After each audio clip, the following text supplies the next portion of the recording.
Ev Saddam Production.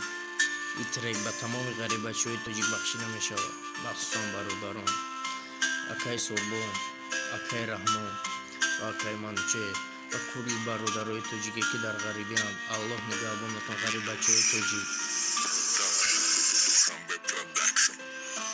کربلوی کر می شود، غریب افکار می شود، رای سفری وطن به حد انتظار می شود. دی چشمکوی اوچه باری فرزند چور می شود، روز بگن کاری غریب تمام می شود. هر سهر تو بگره کر بدی کر که یه رنبوش وقت میگه صدی جون کر سهر کر تیز باش.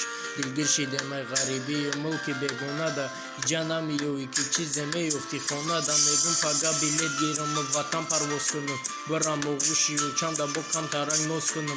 کی میگفته گرزنده که هیچ وقت بچن غریبی را یا بردنانی و چقدر که شکر که زندگی را لیک من ندانسته غریبی را ارزو کردم. این روز خیلی دلگیر شدم غریبی زدک دبادم چوکنیم قسمت به تقدیر متن میتیم و با امتحان زندگی دنیای حق میتیم و با هر غریب بچه را میخوام صبری ایوب گرچه و میبینم بین روزای پست خوبه لعنت به دشمنی ما و رحمت به آدم خوب و شما دستگیری کنین که ما یوتیوب کفانم. غریب بچه زیقینه که با اومدی فردا باش و چند و گویی تا که خوره نغلطه در خوش تقدیر خوسته که ما میبینیم همی خیر روزای زیقی را این نداری خوب و مزین رویش زندگی را کلو پوس کر کردیسیم که یکی خونه دو شوه بعضی ها با مقصد اومدن که در خونه توی شوه.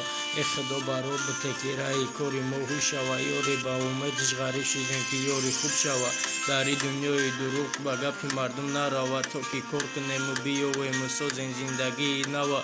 غریبی جای ساز نیست کش بودانن دردی ما را امید به خدا داریم الله زیاد که صبری ما را غلامی داری عروس می وطن خیلی دوریم. غریبی امیره میگن خیلی چوب کنیم مجبوریم، زمستان شده کار داریم تگی برف و باران در میشیده باشه روز به نامی غریبی نختمونیم. هر بگه بدی کار ما زنگ میزنم خانه ده یا چون نکشم مرا پرسم پدر و مادر من دیر فهمیدم دیر رسیدم به قدر نانی و چما یاد کردم 50 سالگی را یاد کردم هر یک کوچه را